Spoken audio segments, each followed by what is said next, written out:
Hello, and welcome to the Techspressionist Salon.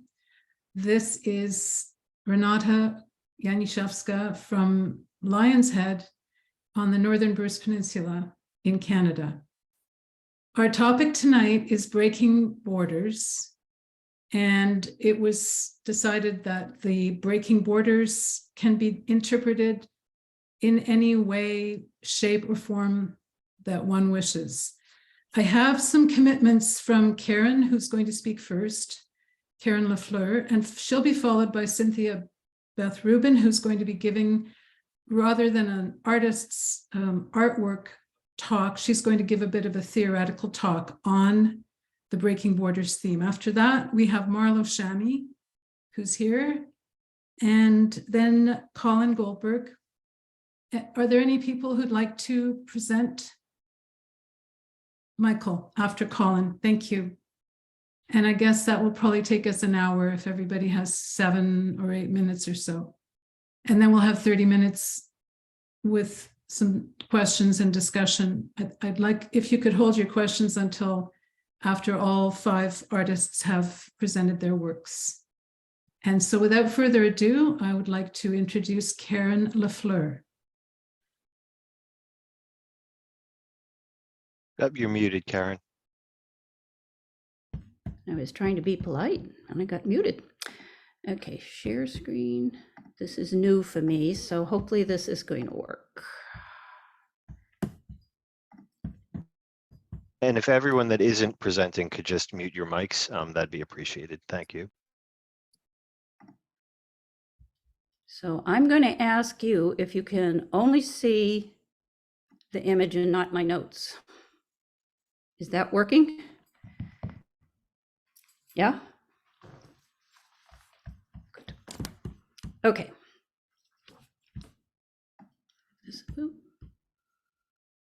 I've got the Zoom bar in my way and I'm trying to get it out of the way so I can actually read my notes. There we go. Okay. Breaking Borders. This talk is on what it means to me creatively. Really? I have no control over advance. Nice. Thank you, Zoom. Okay, I'm going to stop share, and you guys are just going to see my notes. Can you see my full screen? I lost you. Not yet. Not yet. All right, let's try this again. Sorry, guys. Marlow and I really did test this through, but you know, Zoom. It's a real hair raiser. Yeah. All right, let's go to basic. Let's grab the screen. We'll go direct. You're just going to have to watch my notes.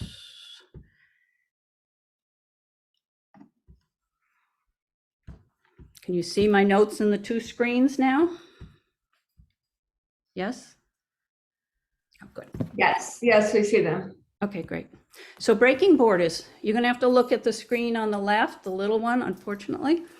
And what this means to me creatively. I don't see creative borders or edges as a barrier. True, a border establishes a line. I need to move us out of the way. Thank you. It is True, a border establishes a line. It divides a space into one side or the other. But creatively, I don't think of a border or an edge in that way, even when they act as a dividing point. To me, borders mean the possibility of something else, and I cannot advance my screen, guys. Okay, I'm going to wing it. Stop. So I'm going to just have to do this ad lib. Karen, can you try to do it so it shows all the thumbnails on the left? There's Okay. an option that shows, are you in Keynote? Yeah. There's an option under view that says navigator. And I think that will show you, I've had to do this. Voice of experience. I think you'll. Do you see my full screen yet? We do see your full screen, but can you advance in this mode and see your notes? Yes, no, not my notes. So I'm going to have to just ad lib. Okay. So basically for me, borders are something that are fluid. They're not something that's stationary, even if they divide something in half. So to me, a border is something that allows opportunity for action. It allows for the changing of a narrative within a story.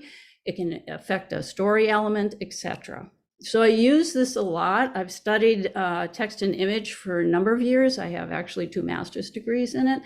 So a lot of my early work, in fact, up to a couple of years ago, was text and image. And even if the boundary is stationary, it isn't something you can get across, it still sets up a divide. It sets up one side or the other, which in itself sets up an action of choice. So for me, I'm always using this in my work. This particular piece, and I have to move everybody out of the way in order to see it. There. And the zoom bar. Is a character I've shown before. Her story inside the brown box, she's basically stuck in her life. She can't go forwards or backwards, so her text is set up very straightforward. And on the outside, there is the beginning of the narrative, which is really a snowstorm that's swirling around outside. And it sort of sets up a foreshadowing of what's going to happen in the story. There's also 4 or 5 different little haikus in color within this story. So this piece is not only breaking up the story visually, but it's also breaking up the story itself. Okay.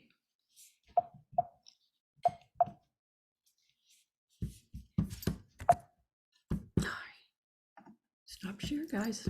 I am so sorry, but Keynote is just fighting me. So go to the in view where it says navigator, and then all your little slides will be off on the left, but you can hit through them and we'll see them. That's exactly where I'm going, Cynthia. I'm so sorry for this, guys. No. Okay, I'm going to jump out of the conversation and I'm going to let the next person present. Because obviously this is not working on this new computer. And hopefully you'll come back in a little bit. Well, yeah, I hope. Karen, can you put your presentation into Dropbox or Google Drive, and one of us can pick it up and show it for you while you talk? I don't know. I'll try, but I'll see also what's going on. I might jump to the other computer. That might help. Okay, the other option is to Another make, export as PDF, and if that may also work for you to show that PDF. Okay. And if not, I'll present another time. So Cynthia, go for it. Okay, should I just jump right in here? Yes, please. Okay. Wait, what's happening? Am I, oh my goodness, I'm screen Well, sharing. that's what I'm saying. Okay, here it is. You should be seeing now.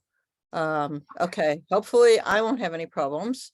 But I also have a fairly new computer. So Karen, your presentation was just perfect for as far as you got for what I'm saying. And actually, I started more theoretical, but I'm weaving back in my own work with the theory. So thinking about artist object and how we use the frame and the border to delineate what we're doing from our surroundings and a window onto the world. And this is my recent work, and which people have seen before, where I really am using the boundary as part of what I'm to activate the space.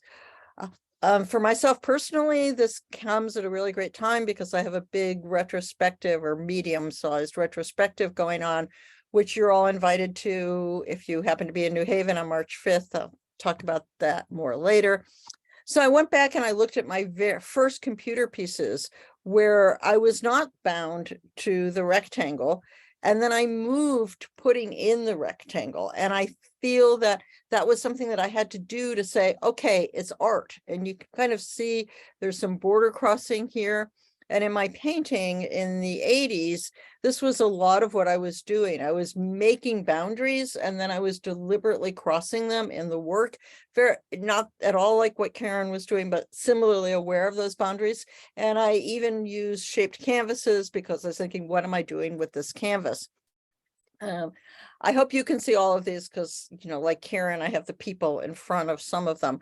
So I was very interested in looking at manuscripts. Over on the right, you see a Persian manuscript. I looked at lots of Persian manuscripts for a really long time. Some of them used rectangles as a very important element in the storytelling, but sometimes crossing borders. I liked this example because the rectangle isn't so important. I eventually really got into looking at Hebrew manuscripts, and these are both for Germany, but also ones from Spain and France. There is this idea of drawing from architecture, and then, yes, it's on a physical page, but the architecture creates a frame, and then there's some going across, some birds in both of these, I think outside, well, birds on the one on the left outside, animals. If you look at the Haggadah that's in the center, the people are talking to each other across the boundaries. So that was kind of an interesting thing for me. But mostly I was really influenced by the idea of the architecture as holding things in place. I wanted to show a couple of my artist friends in New Haven. This is a friend of mine, Anna Bresnik, whose studio was near mine in the 80s when I was doing the paintings that I just showed a moment ago. And for me, I realized now looking back how influenced I was by her architectural forms and then breaking the boundary by coming out physically into space. Not something, I don't have a 3D mind, not something that I would ever do, but I find that who you're around is really important. Another friend of mine, Susan Shutan, makes shaped, they're not, the one on the right is not actually a canvas, it's foam, but kind of using the space and flowing through the space. And this is another influence. I think we've all seen paintings like Elizabeth Murray. I thought, why show this group Elizabeth Murray? Let's show somebody, the people's, you know, a friend whose people's work, people may have not seen her work that much. And the idea of moving out of the rectangle. So I'm thinking back to this important essay, and this is what I wanted to talk about, by Meyer Shapiro, in the effort to apply semiotics and the idea of signs and what it means to use symbolism in literature, how you can apply that to visual art. And he wrote this essay, apparently he wrote it in 66. I didn't read it until probably the mid 70s, but very influenced by the rectangle. The rectangle is the basic place where we start, the basic symbol in what makes us think of something as art. And he talked about cave painting. So this is a cave painting from Chad. Obviously, the artist or a group of artists are responding to the physicality of the cave, but there's no rectangle, right?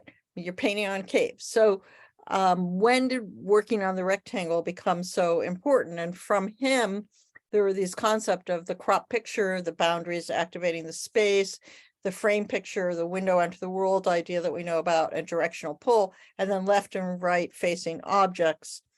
And I'm also stuck right now. This is very strange. Okay, so, and these are quotes from his summary where he talks about how the boundary is transformed into an element of representation. So I would encourage people, if you can get into JSTOR, to read this essay. It's really important. To get back to my own work, it was when I started working with this plankton and drawing on top of it that I just went outside the boundary without thinking about it. And then I think I've shown this before to people, but when I started combining the Hebrew manuscript and the plankton, when I talked about this before with this group, I talked about the delight in seeing the similarity of the serratium, the kind of plankton with that are triangles, and the triangle in the Hebrew manuscript, and the circles with the diatoms, which are round plankton. But it was only like yesterday, or a couple of days ago, when I was putting this together, that I realized, but the plankton, what also happens is that the plankton go on forever. The ocean goes on forever. And I was trying to get that feeling. And also in my actual source here, the frame is broken somehow. And so at the time that I worked with this, I took out a piece. This is how I make it art. I make it into a rectangle. But I have really moved past this. And this is a recent piece. I've been working on it for 2 years. It'll be exhibited this spring. And when I got the print back, I started drawing on it. But the curators for the show really didn't want the drawing on the side. No, there's too much happening in your work. We need the rectangle. So I just wanted to show this because I'm kind of struggling with that. And just to show again, what I'm doing with now is getting these small prints and deliberately leaving enough border so that I can activate and make things come out of the window in a way, and they seem more alive. And the whole point of the work is also to make the plankton feel alive. So if you happen to be in New Haven on March 5th, or if you want to come to New Haven on March 5th, you can come see my show, and there will be lunch and good times. And so I'm ending with this to make sure everyone knows, and that's it for me for now. So how do I stop the share all of a sudden? I have to get back to Zoom. Can somebody stop me who's moderating? Oh, I know, if I quit. Minimize your, Got there it, you got go. it. Thank you. Great. Thank you so much, Cynthia. Your thoughts and your work, always appreciated. Okay. So the next artist to present today is Marlow. Thank you, Renata. Okay, I've got a short keynote and a video poem. I very rarely get to share this piece, so I'm very happy it fit the theme tonight.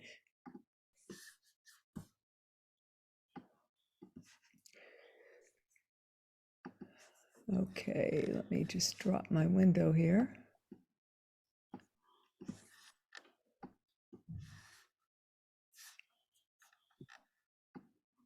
There we go.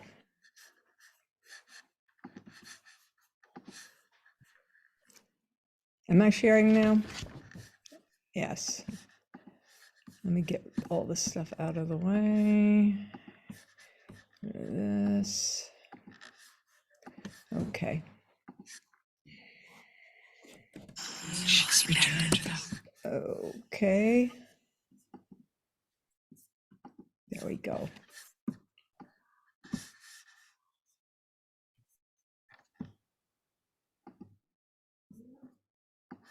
Okay, you guys, do you see my breaking boundaries?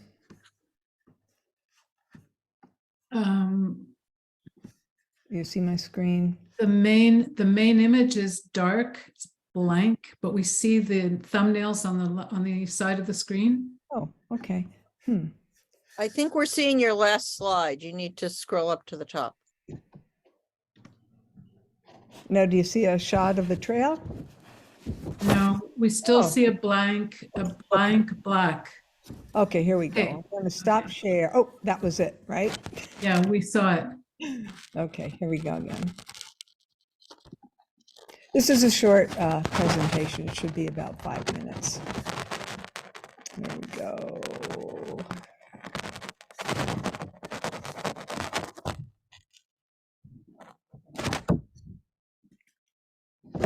So, breaking down the general nature of physical and psychic boundaries is captured by imagination. We're getting some serious audio interference there. Oh, that's my paper probably. Sorry, guys. So a part of my practice as an artist is actually to go out every day and walk trails around my house. I live in the northwest corner of Connecticut, and I'm fortunate to have a lot of beautiful areas to walk through. And during my walks, if I'm attentive, I'll see evidence of humans creating boundaries over the years. Once they used contained sheep, cows, keep animals out from the crops that were grown in this area. But no longer in use. What I mostly see now are bits of pieces of rusted barbed wire sticking out of trees. This tree had been holding a gate, so the chain actually was absorbed by the tree. But the thing that I found most interesting about these trees was how they dealt with that tension. And I thought about it a lot. Some of you know my background is in eco-psychology, so I'm always interested in how our interaction with the environment impacts me as an artist, but also impacts my life. And I noticed how the trees all behave differently with the wire. Some trees were girdled, or their whole, the bark had been severed 360, so they couldn't get the nourishment they needed up the inner bark, and they'd pass away. Others would just grow over the wire. There was one tree that had to be 3 feet in diameter, and the wire just went in one end, and out the other, it didn't even impact it. So that always impressed me.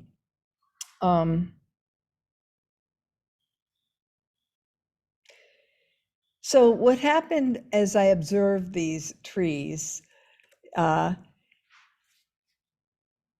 then this was probably 20 years ago, I wrote a poem called Circles. It was written in 2004. And then in 2021, I actually made a video of the poem. It's a video poem. What I'm going to do first is read the poem. It's short, it's 65 words. And then I'll play the video poem. And I will not lay my paper down on the microphone here. So, Circles. When I forgive my forgetting, when I'm kind about my mind's meandering, I notice the breaks and ruptures, products of momentary amnesia, have a memory that longs for cohesiveness. And like the concentric circles radiating from the heart of an aging tree, the newly mended fabric of my being expands. With each return to the heart, each growth of another circle, other becomes one. So just a little backstory on the making of the video. What I did was I recorded multiple spoken audio tracks, and I staggered their placement and their volume. The effect for me builds from audio incoherence to coherence. And this reflects the confusion experienced when a person is unaware of how past conditioning and suffering have impacted perception and behavior. All the imagery in the video was recorded in places nearby in the northwest corner or in my backyard. Let's see if the video runs. Return to the heart of each return to the circle. Each growth of another circle. With each return to the heart, each growth of another circle, other becomes one. When I forgive my forgetting, when I forgive my forgetting, when I'm kind about my mind's meandering, I notice the breaks and ruptures, products of momentary amnesia. They have a memory that longs for cohesiveness. And like the concentric circles radiating from the heart of an aging tree, the newly mended fabric of my being expands. With each return to the heart, each growth of another circle, other becomes one.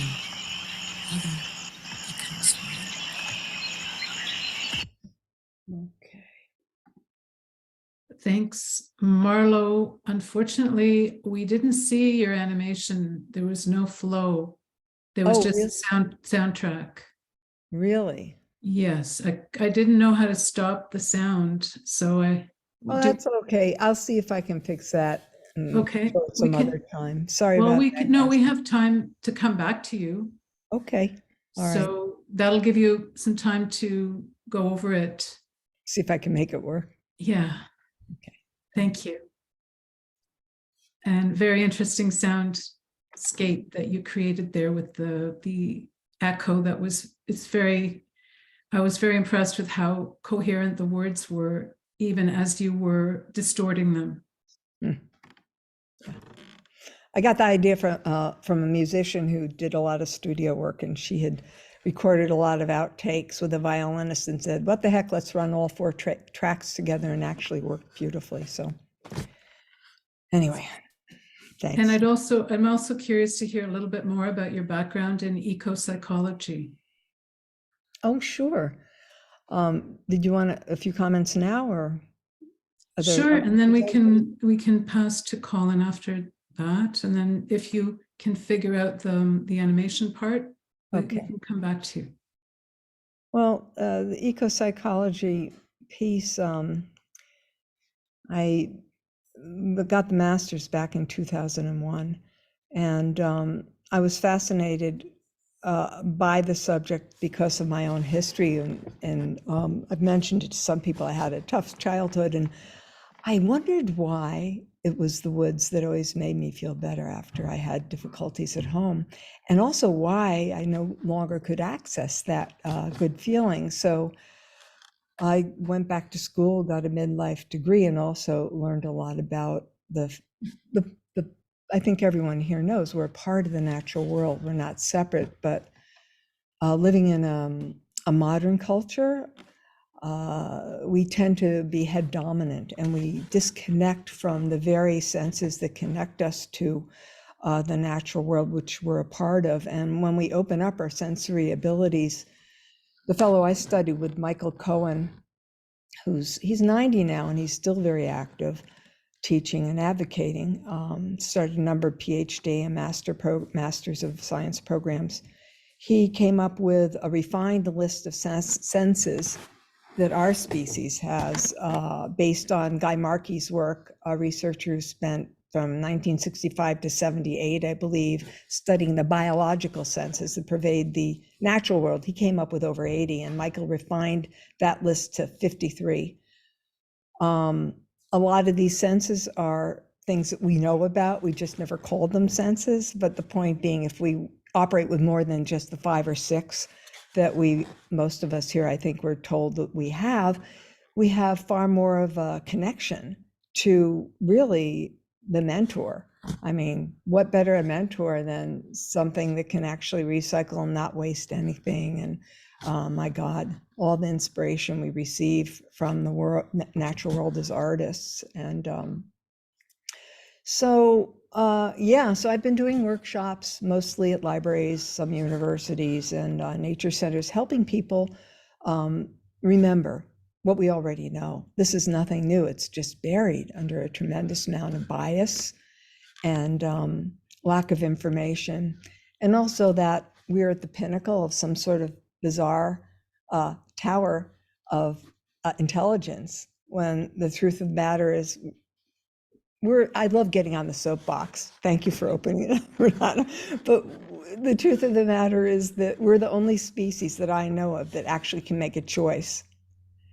Am I going to listen to my connections with the natural world and also sort of unpeel all the layers of insulation that a modern consumer-based society, at least in this country, piles on, most of the time very unaware of it, or not? And so that's pretty much what I try to do in the 3 different workshops. They're all the same. They all have the same goal: connecting people with the inner and outer landscape.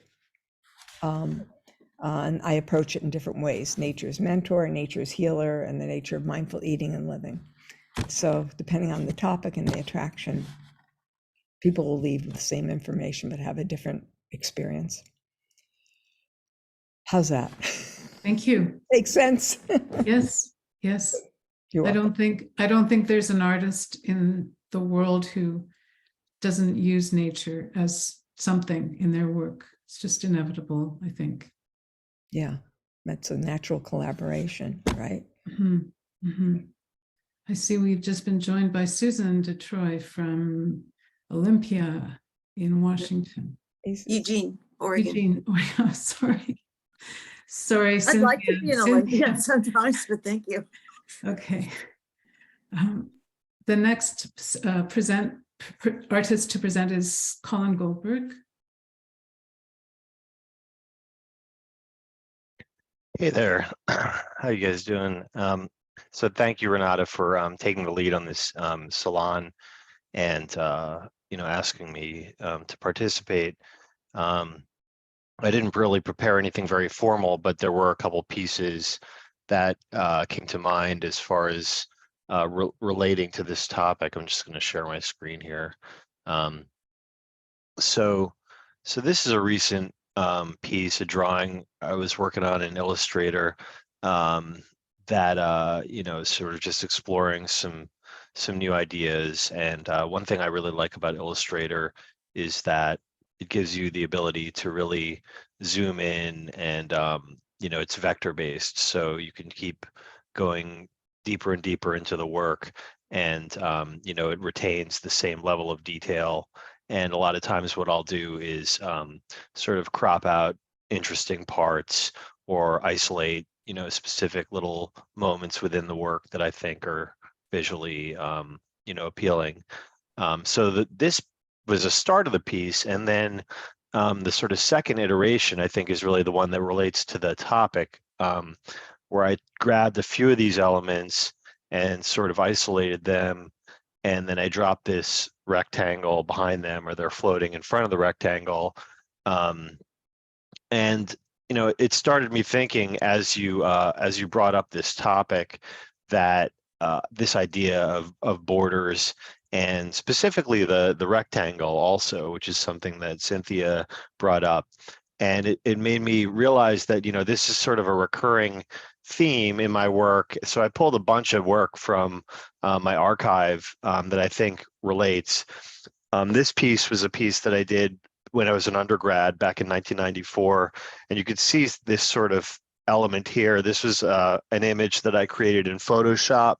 I'm not sure what version of Photoshop was running back in 94, but it might have been 2 or 3. And it was composed from some pictures that I took. This was a castle that I had visited on a trip to Europe. That was kind of like an art and foreign language trip that I was lucky to be able to participate in. The water is just an image of water from somewhere else, but it was screen printed onto the canvas, and that was something that I learned from working with Steve Miller as a studio assistant. As an undergrad, I did that sort of as a summer job. And then sort of fast forward to, this is 2013. This is a painting on linen where you can sort of see these borders, these rectangular elements, kind of in front and behind these other sort of wireframe forms, and there's a lot of kind of action painting going on in the background, multiple layers, but this kind of hard edge element is something that has been a recurring sort of component of my work. And I think it, for some reason, it just keeps creeping back into the work. And, I always remember during graduate school critiques, we'd have to sort of talk about the work. And I remember getting grilled by another grad student about, what is it about? And I just really couldn't articulate it. I still really can't, At the time I said it was about the process involved in the work. Certainly, the idea of the future and computer related or technological related aesthetics or forms. Here's another one. This is 2014, 2015. This is kind of ink wash on paper with inkjet on top of it. It's another one that has these elements, and they're sort of outlined with think that's like colored pencil or Conte or something like that. And you can kind of see these squares coming back in. And then this is a fairly recent set of works. They're large paintings created using pictures that I took during COVID, during my family and I went to get COVID tested, and this was like the first COVID test that happened in the area, and it was pretty wild. You know, guys walking around in camo and big tents. This is on Long Island, Stony Brook. So you could sort of see these elements, you know, appearing again and breaking this border here into the picture plane. Not 100% sure, you know, what they're all about. I mean, there were three of us, myself, my wife, and my daughter. So maybe that subconsciously sort of crept in when I was composing these pieces. And then these are more smaller works from that same year, from 2020, on paper, that also have this sort of hard edge element, you know, kind of juxtaposed with more painterly or expressionistic kind of work. So yeah, that's kind of it. I'm not 100% sure, you know, what it's all about, but visually, I think that it relates. And I do like the, you know, the idea of topics that are very open-ended like this, because I think it encourages people to share, and everyone's shares are going to be somewhat, you know, different. And that variety, I think, is really interesting. So yeah, that's it for me. Thank you so much, Colin. I was curious when I saw the black and white work, the first drawing that you showed us, done in Illustrator. And I was curious, are you going to go somewhere with that? I think so. You know, originally I was considering animating that piece, and I actually brought it into Adobe Animate, and it was just taking forever to try to render keyframe animation. So I might have to figure something else out with that. But I do like the idea of you know, doing a time-based piece around this idea. And you know, another possibility would be to I was kind of considering the idea of putting together some sort of an NFT collection around you know, this particular visual concept. You know, it's interesting to see Rafik Anadol at MoMA, and nowhere in the, you know, descriptive text for the piece did it say NFT, but it did describe the work as being on the blockchain, and it was massive and extremely impressive right in the lobby of MoMA. An AI piece, you know, minted to the blockchain, you know, in the main public area of the Museum of Modern Art. I thought that was pretty special. And if any of you are in the New York area before March 5th, I'd highly encourage you to go see the show. There's also an excellent exhibition there by Merit Oppenheim, a female artist whose work I wasn't previously familiar with, but her most famous piece is that saucer that's covered in fur with the spoon that's covered in fur. But then she's got this huge, diverse body of work that is pretty incredible. So just thought I'd give a little advertisement for that one. I think there are a number of people here today who took part in the NFT Accelerator program. And just the other day, I was speaking with Pierre Price, and he mentioned how the word NFT has in a way become a dirty word, and people are only referring to things as being on the blockchain. And so again, that's probably MoMA, you know, if it's institutionalized an NFT by presenting it to the public, but they don't call it an NFT because of perhaps some negativity that somehow surrounds that word due to recent events in the cryptosphere. I agree. I think it's kind of interesting, you know, and you know, also just the idea of terminology and how it impacts the way people think about media. Like when I was in grad school, you know, Patrick and I were enrolled in the MFA computer art program at Bowling Green, and the undergraduate program had already been renamed, you know, digital art. So I'm thinking, like, you know, we got the degree where it makes me think of these like old Cray, mainframes back in the furnace room or something like that. It wasn't quite like that, but I mean, there was, a relationship between Bowling Green and Silicon Graphics that really helped boost a lot of enrollment, a little bit while before I came in there. And I thought, wow, they have a Silicon Graphics Onyx computer, this is like pulling me into that program like a magnet. And then by the time I got there, it's sitting in the back of like some storage room. Desktop machines had far outpaced it in like a couple of years, so it's really pretty remarkable how quickly things change. Mm-hmm. I'm wondering now whether Marlow would like to try showing us you're muted, Marlow. You're muted. Can't hear you. I'm sorry, I was captivated by the discussion, so I haven't been working it out. Okay. We Yeah. have Michael Pierre Price standing by, and I think he has some work to show. Yes, thank you. Wonderful presentation so far. So let me go ahead and share my screen here.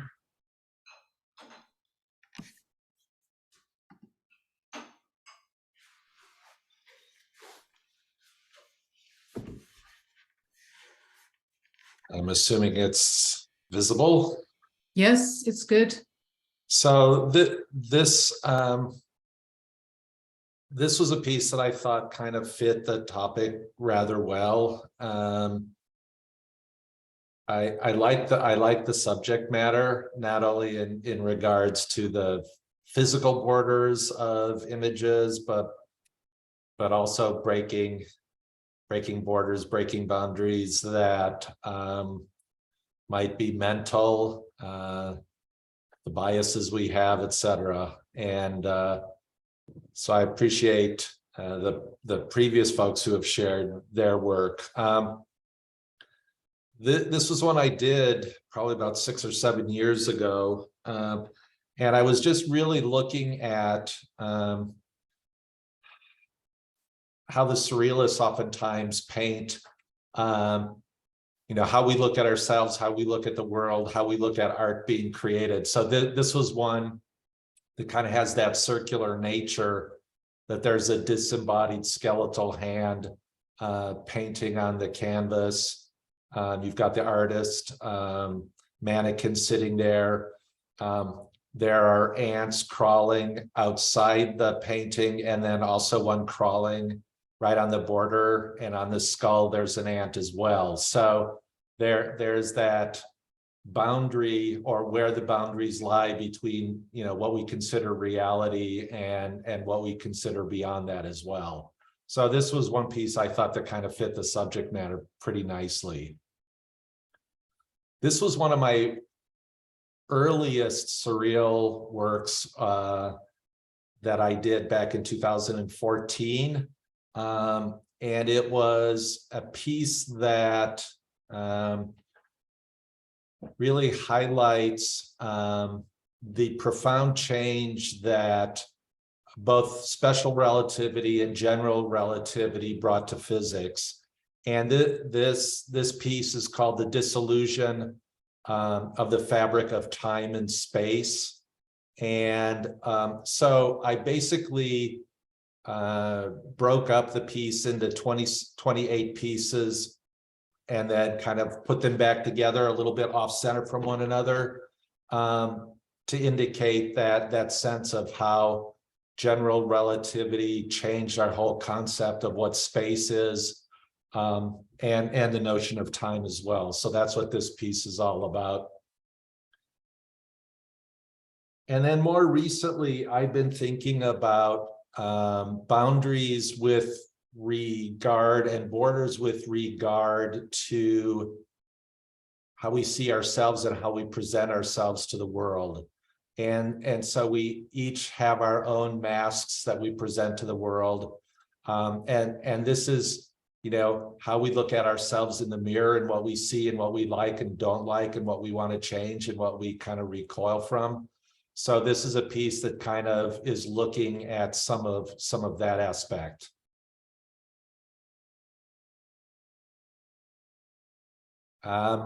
This is another piece that I did about 6 or 7 years ago, another physics and cultural piece, actually.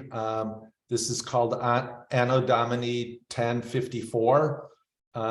This was when the great supernova that became so bright in the sky that pretty much everyone in the world saw in the year 1054.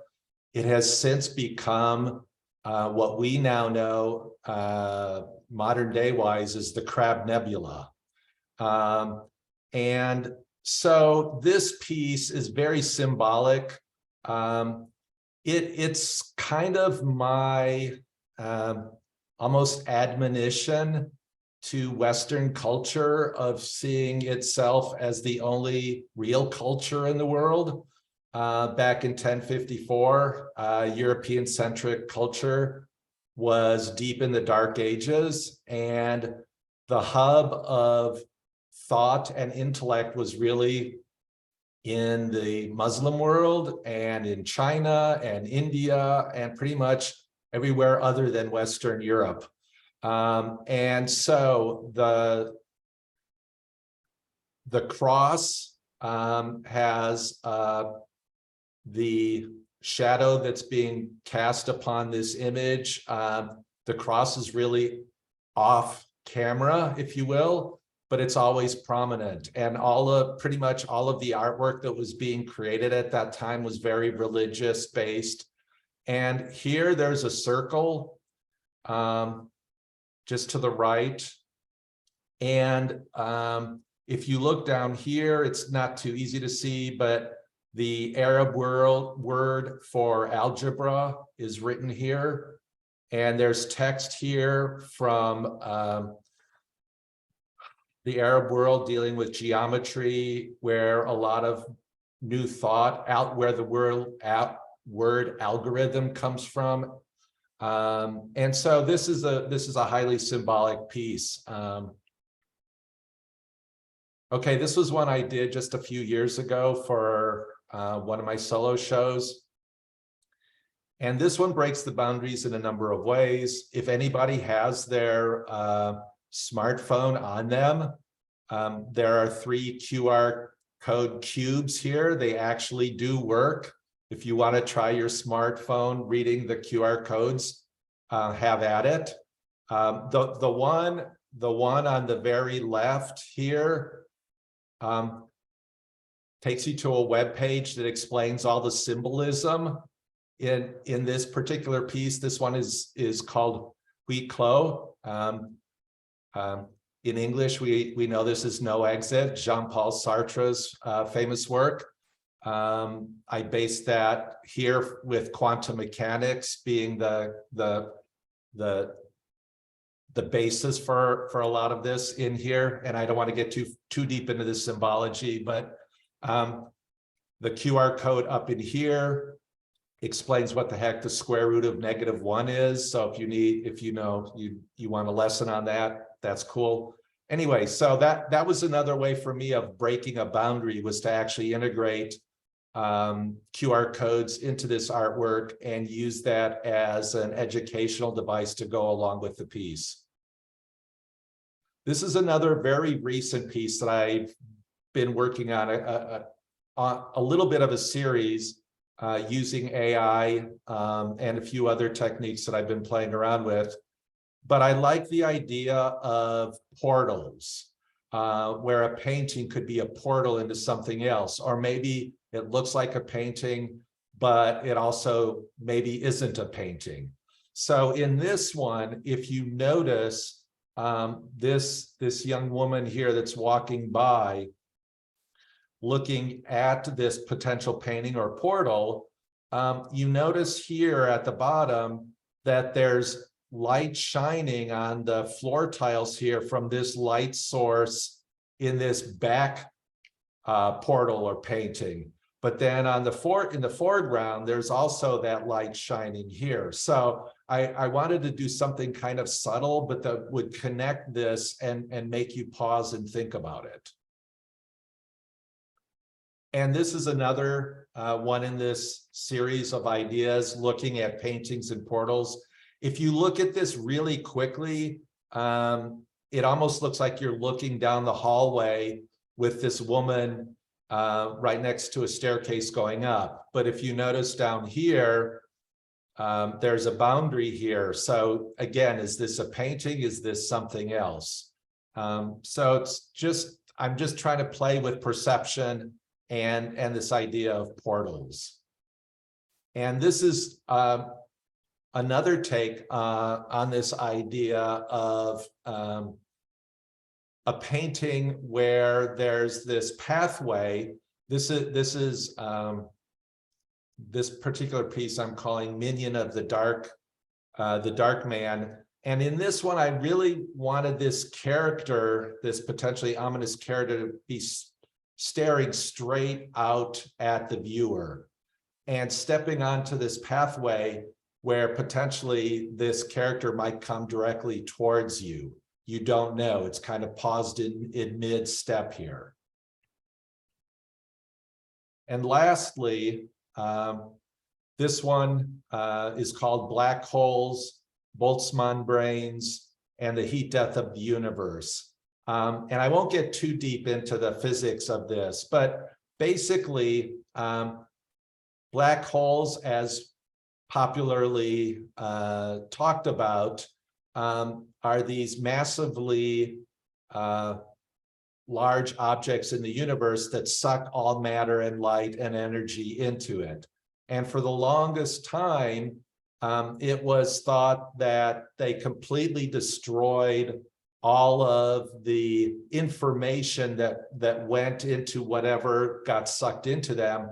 Was later discovered with Stephen Hawking and others that actually the surface of a black hole maintains the information of everything that's got sucked into it, which has led some physicists to theorize that maybe our universe is actually what would be commonly known as a hologram, where at a higher dimension, the surface at that higher dimension holds all of the information that we experience as a three-dimensional world in our universe. So it gets to be kind of heady stuff, but this was another boundary that I thought was rather interesting to take a look at, that I wanted to try and put my hand at creating some imagery towards. So thank you.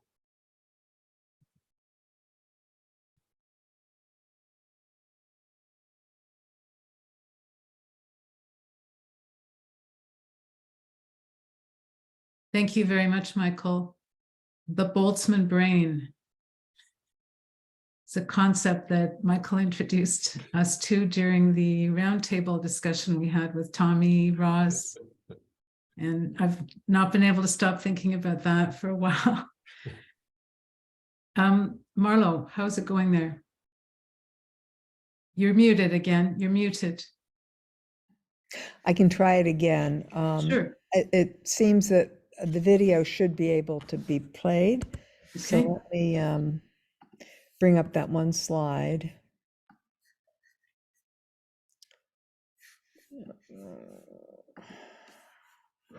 That's the slide. Let me go to share. And I'll keep my fingers crossed here.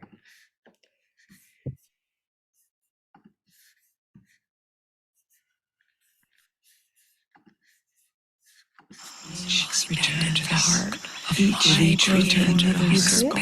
Each growth of another circle. With each return to the heart, each growth of another circle. Other becomes one. When I forgive my forgetting. When I forgive my forgetting.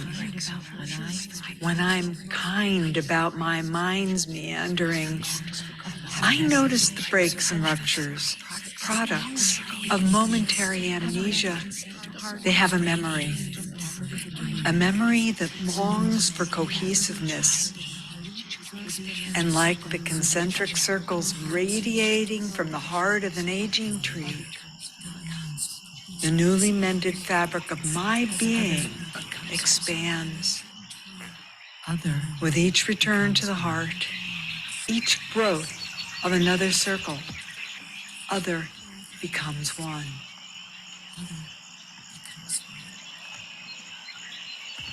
So you all, oh, did you see this time? Okay. Yes, yes, thank you. That was beautiful. Thank you Thanks. for your patience. Thank you. Yeah, you're welcome. I didn't ask, I asked at the beginning, but I'm going to ask again if there are any other artists who wish to show us anything. Susan, anyone else? Lee, okay, in that order then, please. We'll start with Susan DeTroy. Hi, thanks for including me today, although I was late. I thought about this concept because there's, and I was looking through my work and I realized like, oh my gosh, yes, I use this. So I'm going to attempt to screen share. We'll see what happens. Oops, here we go. All right. So I pulled together a few pieces into an album. And this is, I'm going to start with the latest piece. Let's see if you can, I don't know if you'll be able to hear. I didn't think about this piece is an NFT. And are you seeing things okay? I didn't check. Okay. Yes. Yeah. This piece is an NFT on the blockchain in the collection I've been doing since July. It's called Las Flores Divinas, and this particular piece is called, oops, all right, let's make it play again.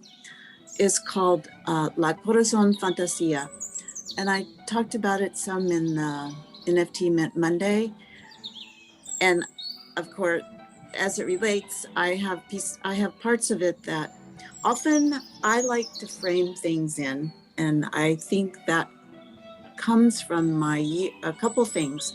My years of working as a black and white photographer, framing art, and also a number of times I'm going to show another one while I'm talking. This is in that same series. And I was a student in systematic botany for a number of years, and I worked in an herbarium. And I think that influenced my sensitivity and my visual language in terms of placing specimens on pieces of paper and holding them and putting them in containers. And I've always felt in my work that I like the feeling of a piece being contained. So I'll go to another one. This is another one in that same series. You can see I do have a fallback mode that I like, that contains the work. And here's one more where I'm using the borders as a way to keep the art in one place. There's something about not having a border that feels psychologically uncomfortable to me. So I often use borders, and I often do a couple other things. This work I just started, and I'll let it play and you'll see. The next two pieces are reconfiguring still imagery that I made from 2016 into like 2020, and I'm remaking them into moving pieces. And this one I just finished this weekend, and this one again with the border. These all have sound, but I forgot to press the sound info thing when I was doing the screen sharing. So far I've been posting these that are called Portrait of a Woman 2.3, which refers to 2023. And then the subtitle is like Built for the Future. So I'm taking old things and creating them so they're more now and into the future. I'm trying to remember the title of this one. I can't remember it. I did it. And this is one that may become where you can see that I like to use, actually a lot of the framing I use is from Snapseed, and also in Storyz. I'm doing some altering of the frame with movement. And I think it wouldn't be complete without showing, as a longtime photographer, I love Hipstamatic, and many of the filters on Hipstamatic use frames, which is a place I'm very comfortable. And I wanted to show a couple new pieces that I've worked on that may become NFTs that use app filtered filters from the app, which in the Hipstamatic camera app. And I think that's it. I just really enjoy the, let's get back in here. I really enjoy the ability, assigning a topic and to be able to look at my own work through the lens of that topic. And even though it was a really short presentation, I just thought, oh, I'm going to look at my photos and share a few, but I can see how it fits. And that was fun. Thank you. Thank you very much, Susan. And we did hear your sound. It was beautiful. I could hear it clearly. So good. It played with every piece that you opened. That's good to know, because it didn't play on my iPad, so I didn't And think it would play. the volume between this, the balance between your voice and the soundtrack was just perfect. It was Oh, good. great mix. Totally unintended. Thank you. You're welcome. The Zoom gods are with me today. Thank you. I know that you do a lot of your work on iPad, and you are using apps from the App Store. And I think that maybe some of the people here today would like to know, can you drop a name or two of your apps that you use into the chat, please? I will. Thank you. Yes. And I am now on my NFT pieces, putting in each of the NFTs, I'm putting the names of the apps that I've used for the pieces. Just FYI. Yes, Okay. I will put that in the chat. Good. I get asked a lot about software, and I think that there's so many choices that artists can make, whether you're working on a desktop or an iOS or a mobile device, that there's no problem sharing all the information, because no two people are going to make the same choices with using those things. So yeah, it's and in general, I've amped up a bit how much I share. Well, I gladly share, but I'm also screen recording and sharing clips from those screen video recordings that I'm making while I'm creating. And I'm doing that mostly on Twitter, but some on Instagram a bit and other places. So, and yes, I agree. I had that conversation in the NFT Mint Monday a couple days ago. Yeah. So I'll put that in the chat. Thank you. You're welcome. Lee Day, would you like to share, please?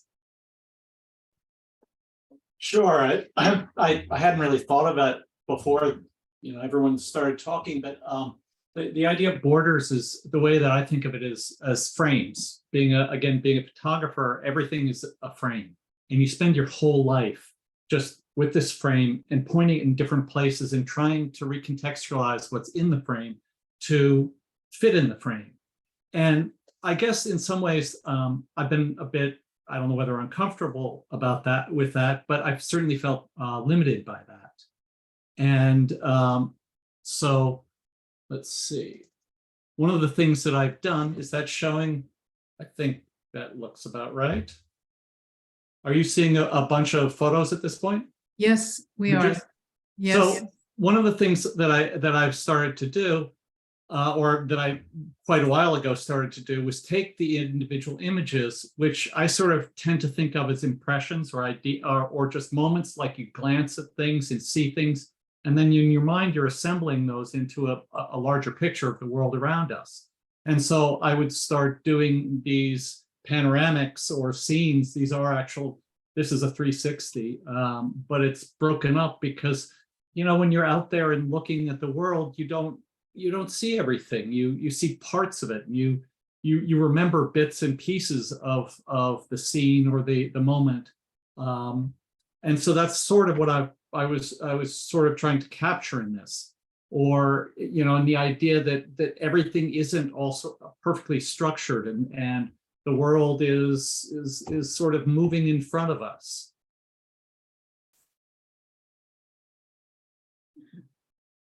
Different layers, both inside and outside.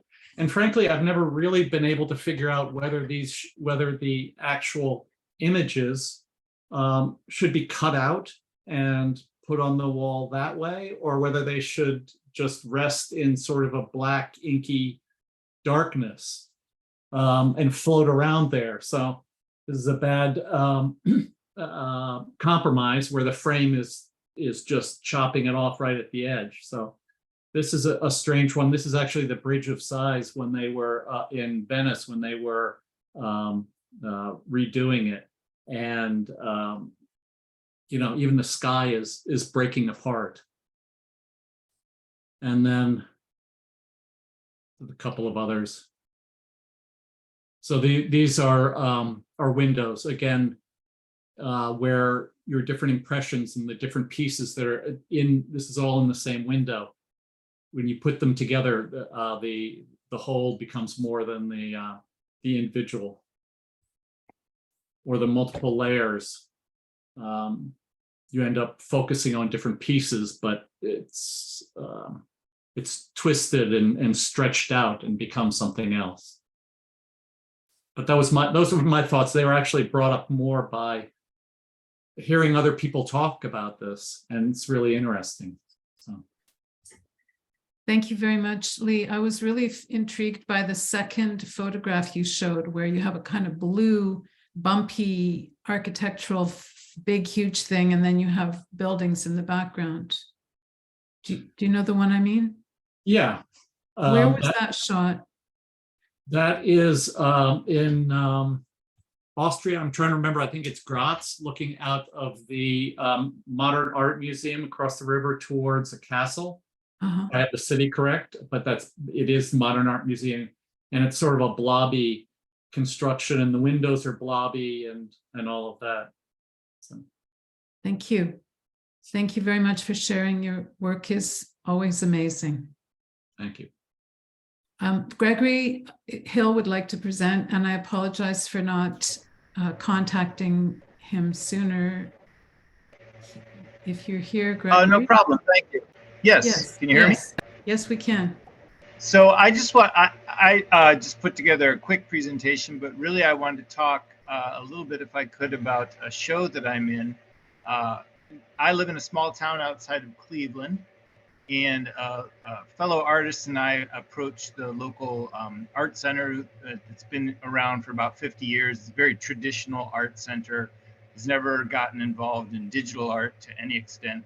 And we sat down with them a few months ago, and the outcome of our discussions was their first digital art show ever, which was very exciting, which opened, I think 3 weeks ago, I want to say. But even more interestingly, they put together a panel for the 5 artists in the show, including myself, where we had an audience and had no idea what to expect. And it was wonderful. We had standing room only. So I just wanted to share that with the group, and I'll share it in the chat. We have a video of the discussion, and it was very interesting. One of us was an AI artist. We had a graphic illustrator. I do algorithmic art. We had a photographer and a video artist, 2 of whom are professors at the Cleveland Institute of Art. And I intended to, I believe I mentioned Techpressionism in the panel discussion, but regardless, I invited my fellow panelists to join the group. So I hope they will at some point, because there's some really fascinating work that they're producing. So as we were talking in the beginning here, I realized that one of the pieces that I included in the show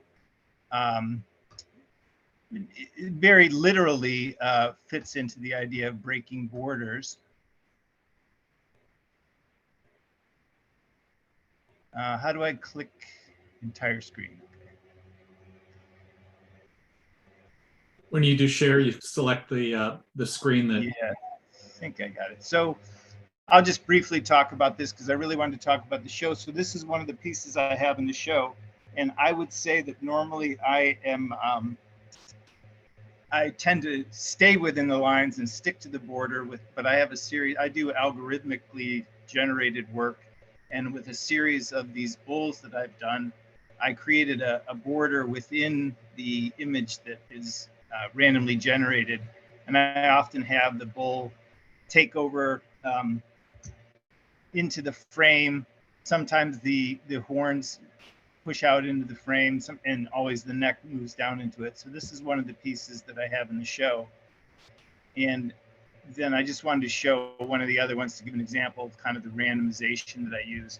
This was actually a piece that I intended to put in the show, but fortunately it sold before the show took place. So, but this is just another version in the same series. And this, I suppose, would be a more literal interpretation of tonight's theme. But then I was realizing as we were talking earlier that I do have another series that's based. So originally I created this series. This is more of a digital drawing series. It's not as much of algorithmically generated, where I started creating a simple library of symbols that I use to generate these images. And I started getting interested in taking street maps and turning them into, I noticed in Cynthia's presentation where she had the cave drawings, I started looking at maps and trying to find kind of hidden, unintentional symbolism in the maps. And I suppose, like I said earlier, this is maybe a looser interpretation of tonight's theme, but I loved how some of these pieces ended up looking like cave drawings. In this case, I was seeing a pregnant deer, but this is actually a street map of downtown Cleveland, and this is the Progressive baseball field where the Guardians play. And so as you see with the other ones, these are all Major League Baseball fields that have kind of this, this is Detroit Tigers Park.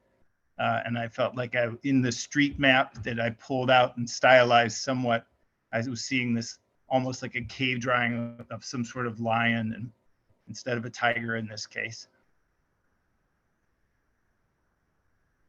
And so that's really all I had to share. Thank you.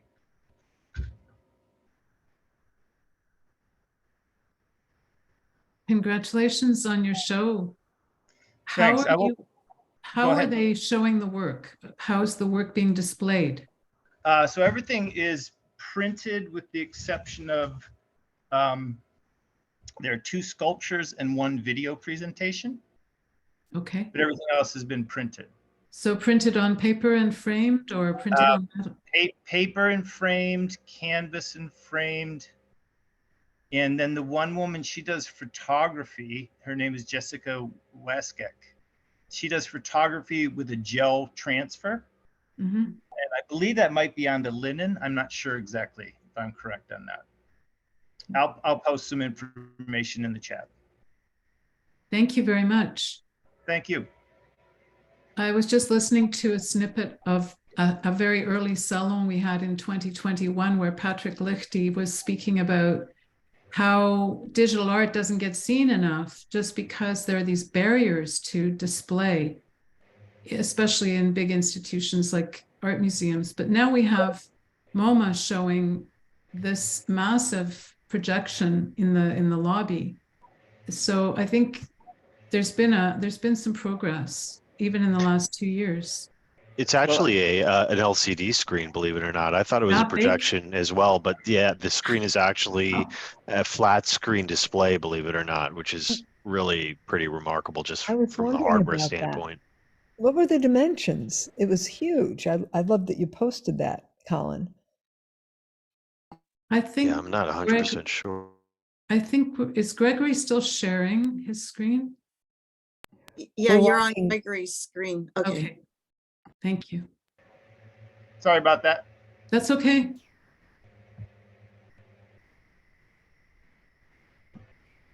I have a couple of announcements. There's a symposium on Saturday, March the 18th, and the title is AI and the Lens and Screen Arts Symposium. And it's at the School of Visual Arts Theater in New York, but it's going to be a Zoom event and tickets are free. And there's a huge, big, long piece of writing describing what some of the themes are and who some of the speakers will be. And to obtain all the information, you simply go to Carla Gannis's Instagram page. And she came to a couple of our meetings. She's a prof in New York and also very, very active in the digital, with making digital art. And so it's carla.gannis, Gannis. And it's a simple Eventbrite sign up. And the symposium goes, I believe, from 10 a.m. in the morning until 8 p.m. in the evening. So there'll probably be something for everyone who's interested in the direction that things are going for all of us who work in the digital realm with AI. My next door neighbor is a writer, and he writes scientific articles for journals and magazines. And he's already fretting that he's going to be out of a job because of the ability of AI to write. So we had an AI salon months and months ago. I know because I was the one who moderated it. So it's a topic that is just growing and growing very quickly. And the other announcement I wanted to make was that last salon, we talked about the Techspressionist, the journal that Renata is the editor-in-chief of, and they have a page on the Techpressionism website, and you can drop your email address there and let them know that you have an interest in participating in the journal, doing something for it, reading it. It's just in its infancy. I wonder, Renata, would you have an update for us? No, I guess we'll have to wait. So it's kind of unusual that we have 7 minutes to go on this breaking boundaries topic. I had a question about the photographers in the group about frames, and Lee, for example, you were talking about trying to eliminate them. Well, as a photographer, you can't really eliminate them, and I mean, I'm not sure. I think Cynthia at the very beginning was talking about the history, and it seems to me that our idea of having this border and everything, it got really strengthened by people like Dürer, who used the camera oscura and all of this, and they start with boxes, and then because before that you had like the illustrations. They're just they're pieces, they're floating in space, or you have sculptures, and people didn't really have this idea that everything had to be boxed in. And then at a certain point, with the camera oscura and then windows, you're looking through windows, and they're all, and people start putting paintings, people in windows, and then For me, then Degas and all of the Impressionists, they started really using cameras as a way to try to break the frame, because you got the movement instead of having all these static shots or these static images, because the photograph was capturing things that were moving and blurs and things like that. So you still have the frame, but it's starting to expand. The subject matter is really starting to expand outside of it. And for me, as a photographer, a lot of what you're trying to do, and I think also in film, it's even more so, you're trying to get past that idea of the static frame and to imply things that are outside. So whereas with a lot of the work we're seeing, people are physically breaking the frame. I mean, I tend to think of it in photography as you're trying to imply what's happening outside of it as a way of breaking the frame, because you can't. Well, collage, photographic collage, the kind that David Hockney was doing in the 80s, I believe he started to show different perspectives on the same image on a ground, but without a border. And I take your point about the Impressionists, because what I really like with Degas and the other ones who were influenced by photographs was that their whole sense of composition seemed to shift, and it became very different.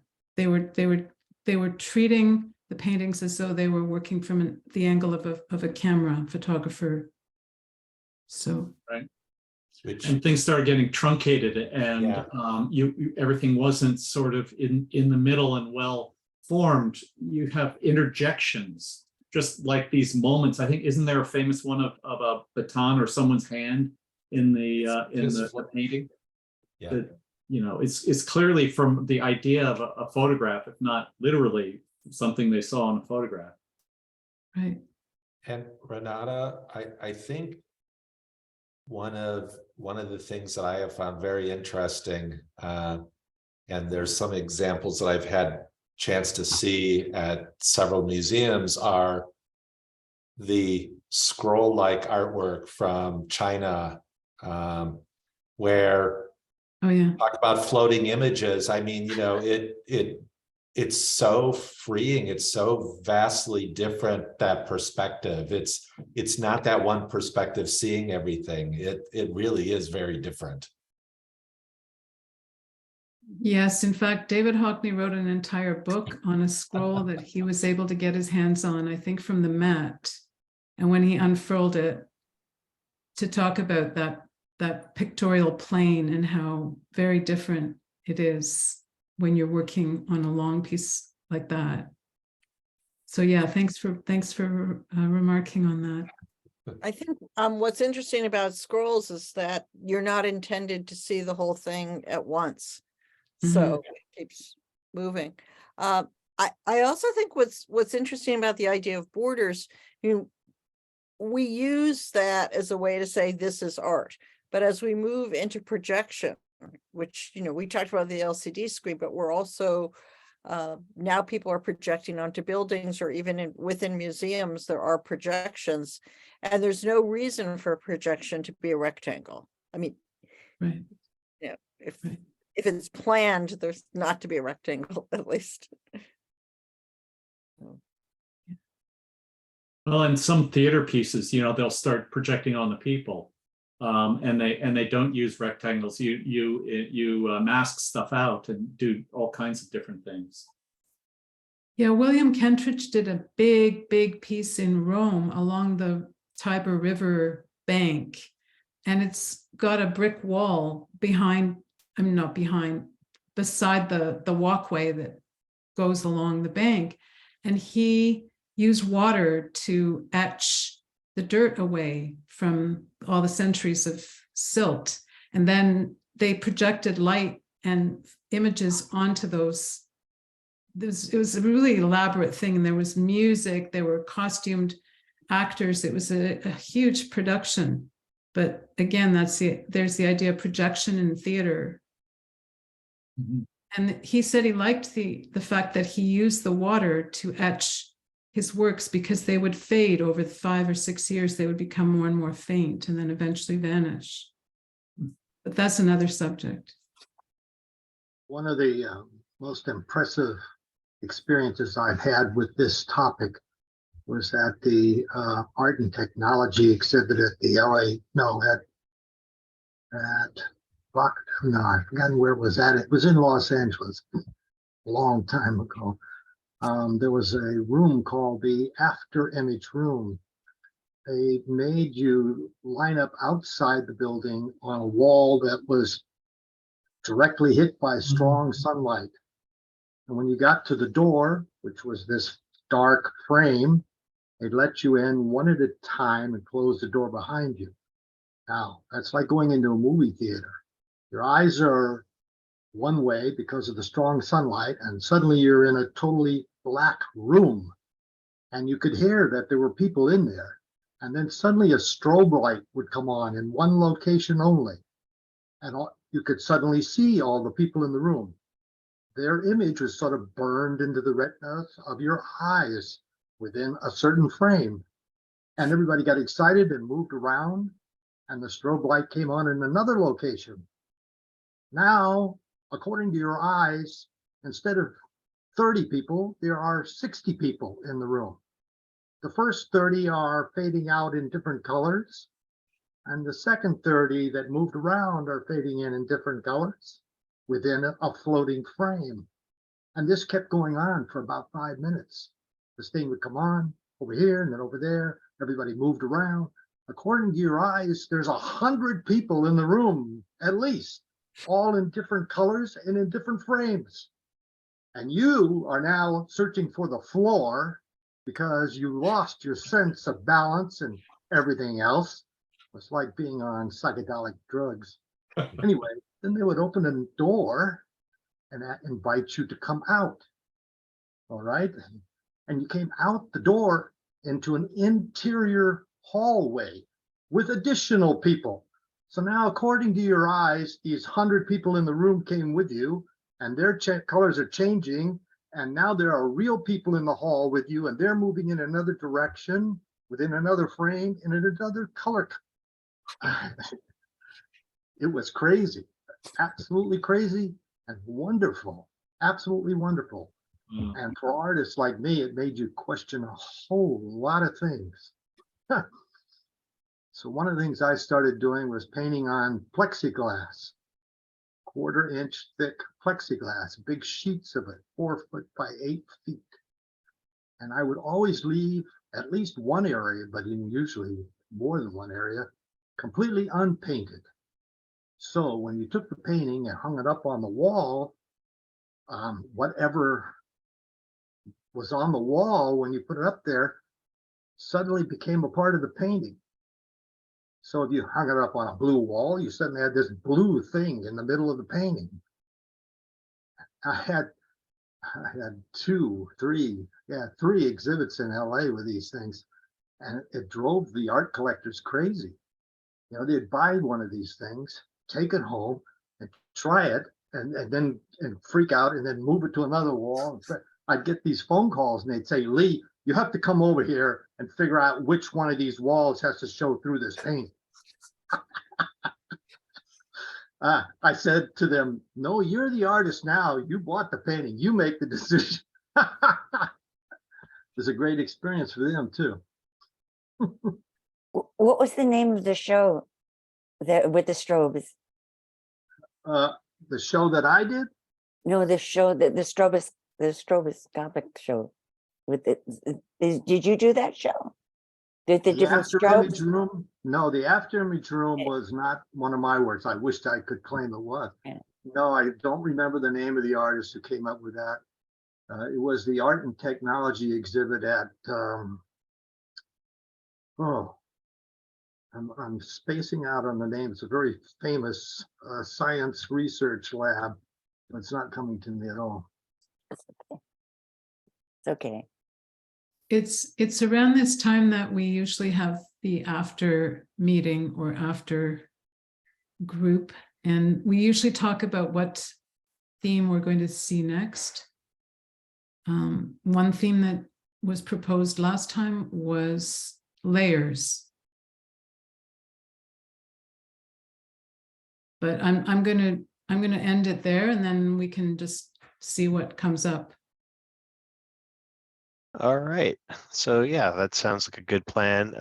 The rest of you guys, whoever wants to stick around for the sort of after party / community building session / advisory board, whatever you'd like to call it, can hang out, and we'll all pick a topic together, and then it's just time for people to sort of chat. So thank you so much, Renata, for taking the lead on this and moderating. And thanks to all the artists who participated. It was a great salon. And we'll see you in 2 weeks. So without further ado, I'm going to stop recording in 3, 2, 1, and